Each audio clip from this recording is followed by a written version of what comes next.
जय हिंद मेरे सभी प्यारे साथियों, मैं अजय गहलोत स्वागत करता हूं आपका study with PP YouTube channel पर। कल किसी टेक्निकल प्रॉब्लम के कारण हमारी वीडियो नहीं आ पाई थी, तो उसके लिए हम आपसे क्षमा चाहते हैं। आज हम डिस्कस करेंगे एयरफोर्स का प्रैक्टिस सेट नंबर 30।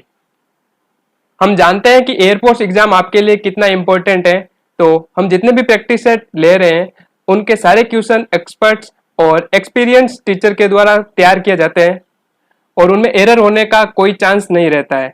तो आप इस प्रैक्टिस सेट को पूरा जरूर देखिएगा, अपने सभी स्टडी ग्रुप में इस प्रैक्टिस सेट को जरूर शेयर कीजिएगा। हम डिस्कस करते हैं क्वेश्चन नंबर फर्स्ट से, जो इस प्रकार है। तो हर क्वेश्चन के लिए आपको वीडियो को पॉज करना है, फिर उसका आंसर अपनी नोटबुक में लिखना है और वीडियो के एंड में अपना स्कोर कमेंट सेक्शन में जरूर बताना है। और अगर आप हमारे चैनल के लिए नए हो तो प्लीज चैनल को सब्सक्राइब कर दो। तो डिस्कस करते हैं क्वेश्चन नंबर फर्स्ट को। क्वेश्चन नंबर फर्स्ट के लिए डायरेक्शन है find out the error if any. तो क्वेश्चन नंबर फर्स्ट में हमें एरर निकालनी थी, एरर फाइंड आउट करनी थी। यहाँ पे सेंटेंस है the university has not spend enough money to maintaining its valuable library. तो क्वेश्चन नंबर फर्स्ट में जो एरर थी वो है पार्ट बी में। यहाँ पर टू मेंटेनिंग के बदले टू मेंटेन का प्रयोग होगा। तो जैसा कि आप सबको पता है, टू के साथ में हमेशा वर्ब की फर्स्ट फॉर्म ही आती है, तो मेंटेनिंग को हमें रिप्लेस करके मेंटेन करना पड़ेगा। तो जब भी आपको किसी सेंटेंस में टू दिया हो तो सबसे पहले चेक कीजिए कि उसके साथ आई वर्ब फर्स्ट फॉर्म में है कि नहीं। तो क्वेश्चन नंबर फर्स्ट के पार्ट बी में एरर हो गई। हम बढ़ते हैं आज के नेक्स्ट क्वेश्चन की तरफ, जो इस प्रकार है।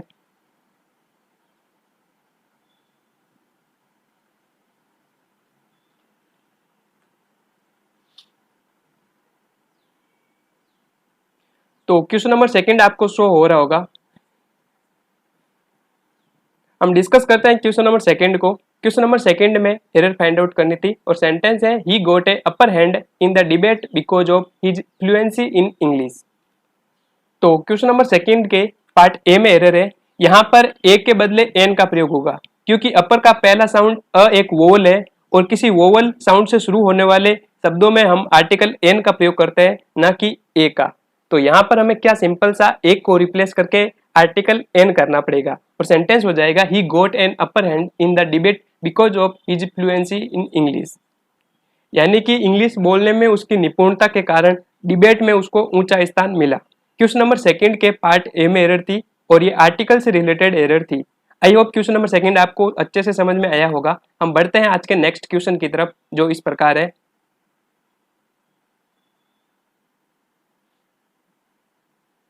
चलिए फ्रेंड्स, डिस्कस करते हैं क्वेश्चन नंबर थर्ड को। जैसा कि आप सबको पता है, एयरफोर्स एग्जाम में एरर से रिलेटेड 3 क्वेश्चन आते हैं, तो ये हमारा थर्ड और लास्ट क्वेश्चन है एरर का। और सेंटेंस है the chairman has refused not to sanction the required funds for the project. तो क्वेश्चन नंबर थर्ड के पार्ट बी में एरर है। यहाँ पर नो का प्रयोग नहीं होगा, क्योंकि refuse, deny, prohibit, prevent, forbid के बाद नो या नोट का प्रयोग नहीं किया जाता है। ये रिफ्यूज वर्ड अपने आप में नेगेटिव है और इसके अलावा जो वर्ड होते हैं डिनाई, प्रोहिबिट, प्रिवेंट, फॉरबिड, ये वर्ड भी अपने आप में नेगेटिव होते हैं। इनके साथ में नो वर्ड का यूज कभी नहीं किया जाता है, तो यहाँ पर हमें नो वर्ड को हटाना पड़ेगा और सेंटेंस हो जाएगा the chairman has refused to sanction the required funds for the project. इसका हिंदी मीनिंग हो जाएगा चेयरमैन ने प्रोजेक्ट के लिए जरूरी पैसों को देने से मना कर दिया। ये इस सेंटेंस का हिंदी मीनिंग हो गया। और क्वेश्चन नंबर थर्ड के पार्ट बी में एरर थी। I hope question number third आपको क्लियर हुआ होगा। हम बढ़ते हैं नेक्स्ट क्वेश्चन की तरफ।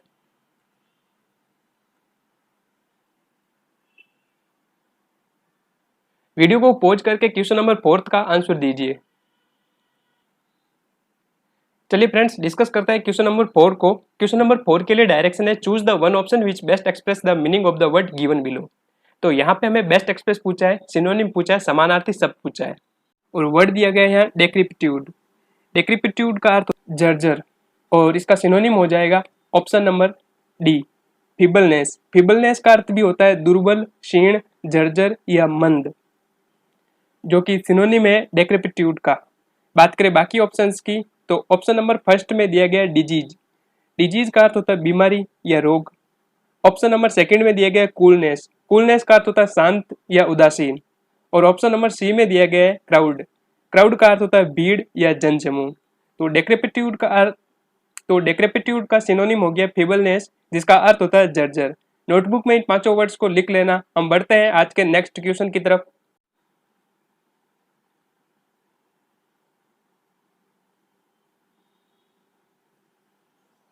तो वीडियो को पॉज करके क्वेश्चन नंबर 5 का आंसर दीजिए। चलिए फ्रेंड डिस्कस करते हैं क्वेश्चन नंबर 5 को। क्वेश्चन नंबर 5 के लिए डायरेक्शन है improve the bold part in each of the following sentence. तो क्वेश्चन नंबर 5 में एक पार्ट को बोल्ड करके दिया गया है जिसका अगर इंप्रूवमेंट हो सकता है तो हमें इंप्रूवमेंट करना है। सेंटेंस है if I am the PM I would ban all processions. यहाँ पे वर्ड आया प्रोसेशंस। प्रोसेशंस का अर्थ होता है जुलूस या बारात। तो क्वेश्चन नंबर 5 का आंसर हो जाएगा ऑप्शन नंबर बी वर। यहाँ पर इफ क्लाउज में जो सेंटेंस दिया गया है वो अनरियल और इमेजिनरी कंडीशन को बताता है और जो घटना प्रेजेंट में घटित ही नहीं हो सकती, यानी कि जो वास्तविकता में घटित हो ही नहीं सकती, उसके लिए हम इफ क्लाउज में वर का यूज करते हैं। तो सिंपल सा हमें यहाँ पे एम को रिप्लेस करके वर करना पड़ेगा और सेंटेंस हो जाएगा if I were the PM I would ban all processions. और इस सेंटेंस का हिंदी मीनिंग हो जाएगा अगर मैं देश का प्रधानमंत्री होता तो मैं सारे जुलूस बारात को मैं बैन कर देता, प्रतिबंध लगा देता। तो जब भी कोई इच्छा या विश की बात हो तो वहां पर आपको पास्ट वर्ब वर्ग का यूज करना है। आई होप आपको ये क्लियर हुआ होगा। हम बढ़ते हैं आज के नेक्स्ट क्वेश्चन की तरफ जो इस प्रकार है।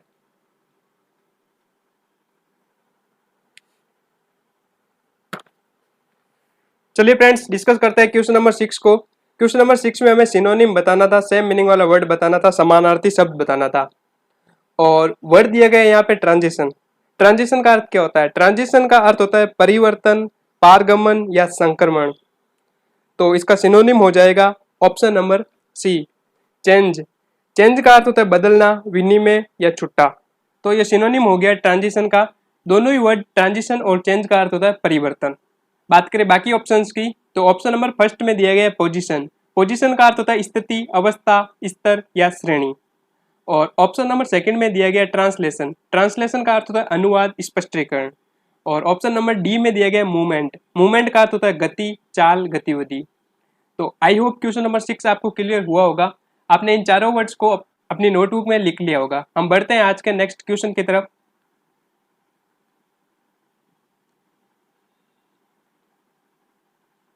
क्वेश्चन नंबर 7 बहुत ही इजी है।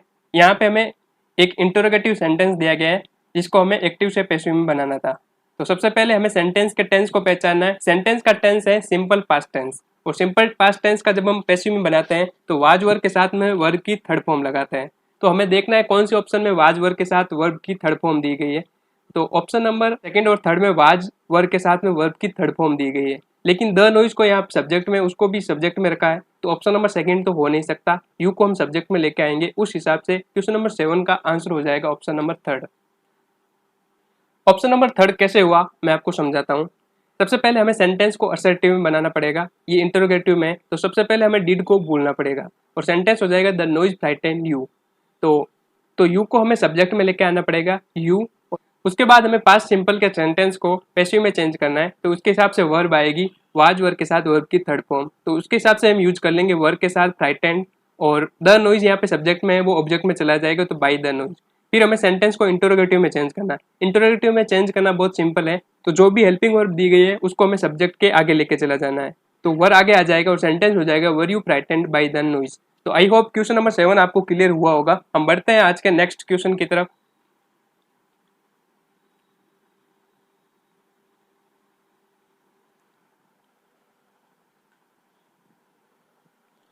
चलिए फ्रेंड्स डिस्कस करते हैं क्वेश्चन नंबर 8 को। क्वेश्चन नंबर 8 के लिए डायरेक्शन है choose the one option which opposite in meaning of the word given below. तो यहाँ पे वर्ड है सेसेशन। सेसेशन का अर्थ क्या होता है? सेसेशन का अर्थ होता है अंत और अवसान, जिसका हमें ऑपोजिट बताना था, विपरीतार्थक शब्द बताना था। और इसका ऑपोजिट वही होगा जिसका अर्थ होता है शुरुआत करना या आरंभ करना। तो क्वेश्चन नंबर 8 का आंसर हो गया option number A commencement. Commencement का अर्थ होता है आरंभ या शुरुआत और सेसेशन का अर्थ होता है अंत। तो ये दोनों आपस में ऑपोजिट हो गए। बात करें बाकी ऑप्शंस की। ऑप्शन नंबर बी में दिया गया रिन्यूअल। रिन्यूअल का अर्थ होता है नवीकरण या नया। ऑप्शन नंबर सी में दिया गया ऑन गोइंग। ऑन गोइंग का अर्थ होता है लगातार घटित होने वाली घटना। और ऑप्शन नंबर डी में है इंटरप्शन। इंटरप्शन का अर्थ होता है हस्तक्षेप, विराम या व्यवधान। तो क्वेश्चन नंबर 8 आपको क्लियर हुआ होगा। हम बढ़ते हैं आज के नेक्स्ट क्वेश्चन की तरफ।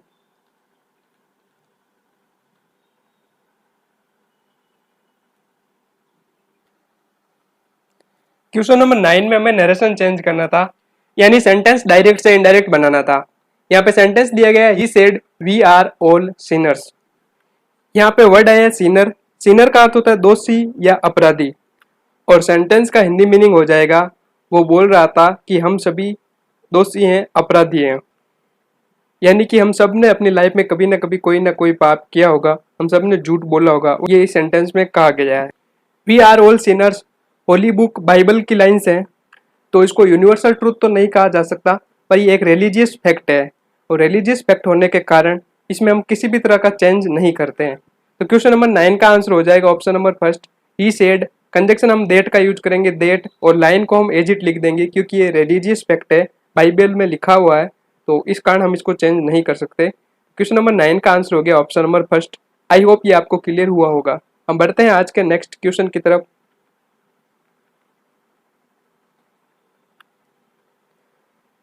वीडियो को पॉज करके क्वेश्चन नंबर 10 का आंसर दीजिए।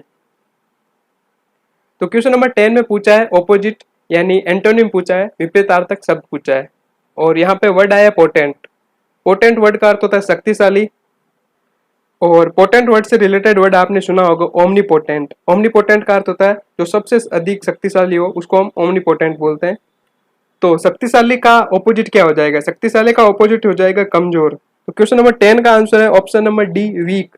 वीक का अर्थ होता है दुर्बल, कमजोर, जो कि ऑपोजिट है, एंटोनिम है पोटेंट का।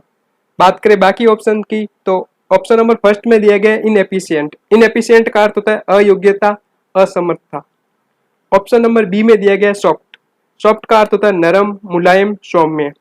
और ऑप्शन नंबर सी में दिया गया फ्रेजाइल। फ्रेजाइल का अर्थ होता है भंगुर। तो आई होप चारों ऑप्शन आपको अच्छे से क्लियर हुए होंगे। हम बढ़ते हैं आज के नेक्स्ट क्वेश्चन की तरफ।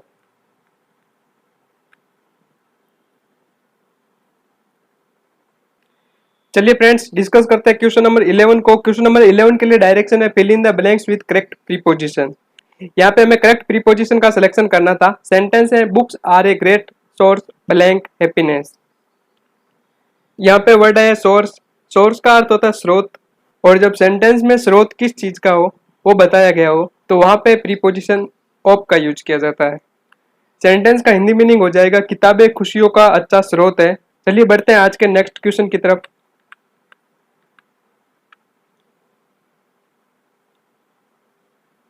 चलिए फ्रेंड्स, डिस्कस करते हैं क्वेश्चन नंबर 12 को। क्वेश्चन नंबर 12 के लिए डायरेक्शन है choose one word for the group of word. तो यहाँ पे हमें वन वर्ड बताना था, और सेंटेंस है द मर्डर ऑफ पेरेंट और ए नियर रिलेटिव। यानी कि माता पिता की हत्या या नजदीक संबंधी वाले लोगों की हत्या को हम वन वर्ड में क्या कहेंगे? क्वेश्चन नंबर 12 का आंसर हो जाएगा option number second, parricide. Parricide का अर्थ होता है माता पिता या नजदीक के किसी रिश्तेदार की हत्या करना। बात करें बाकी ऑप्शंस की, तो ऑप्शन नंबर फर्स्ट में दिया गया है पेट्रिसाइड। पेट्रिसाइड होता है पिता की हत्या करना, मेट्रिसाइड होता है माता की हत्या करना, और ऑप्शन नंबर फोर्थ में दिया गया है होमिसाइड। होमिसाइड का अर्थ होता है मनुष्य की हत्या करना या किसी को जानबूझ के मारना, उसके लिए होमिसाइड वर्ड का यूज किया जाता है। तो क्वेश्चन नंबर 12 में आपको चारों वर्ड अच्छे से क्लियर हुए होंगे। हम बढ़ते हैं आज के नेक्स्ट क्वेश्चन की तरफ। चलिए फ्रेंड्स, डिस्कस करते हैं क्वेश्चन नंबर 13 को। क्वेश्चन नंबर 13 के लिए डायरेक्शन है choose correct meaning for given idiom phrase. यहाँ पे ईडियम दी गई है to show a clean pair of heels. इस ईडियम का अर्थ हो जाएगा बच निकलना या भाग जाना। क्वेश्चन नंबर 13 का आंसर है ऑप्शन नंबर सेकंड। चलिए बढ़ते हैं आज के नेक्स्ट क्वेश्चन की तरफ।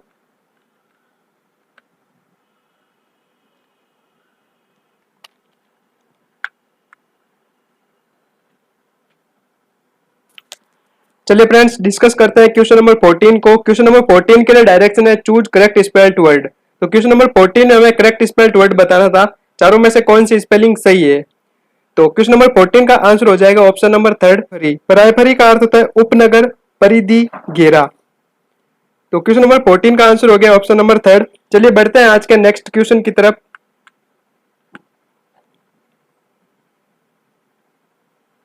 Question number 15। क्वेश्चन नंबर 15 के लिए डायरेक्शन है fill in the blanks with correct preposition.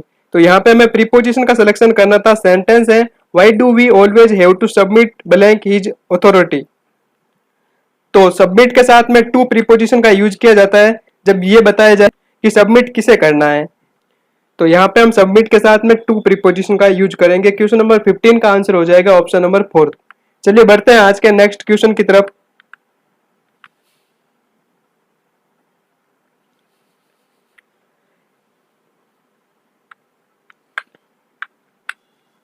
चलिए फ्रेंड्स डिस्कस करते हैं क्वेश्चन नंबर 16 को। क्वेश्चन नंबर 16 के लिए डायरेक्शन है arrange the sentence in perfect order.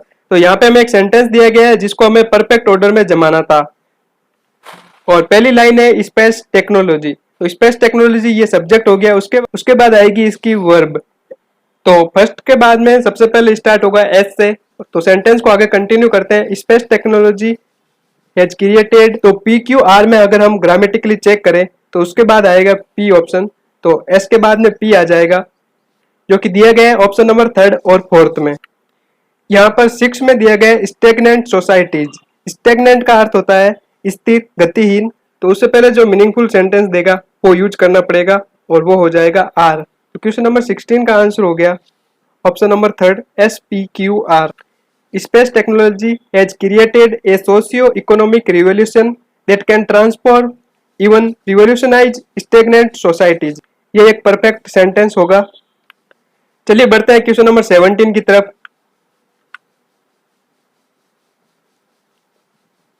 Question number 17 में हमें आर्टिकल पूछा है, आर्टिकल बताना था। तो क्वेश्चन नंबर 17 का आंसर हो जाएगा ऑप्शन नंबर 3 एन। यहाँ पे वर्ड है इजी। तो इजी में ई की ध्वनि देता है जो कि एक स्वर है, और हिंदी में अगर स्वर की ध्वनि हो तो वहां पे हम एन आर्टिकल का यूज करते हैं। क्वेश्चन नंबर 17 का आंसर हो गया ऑप्शन नंबर 3।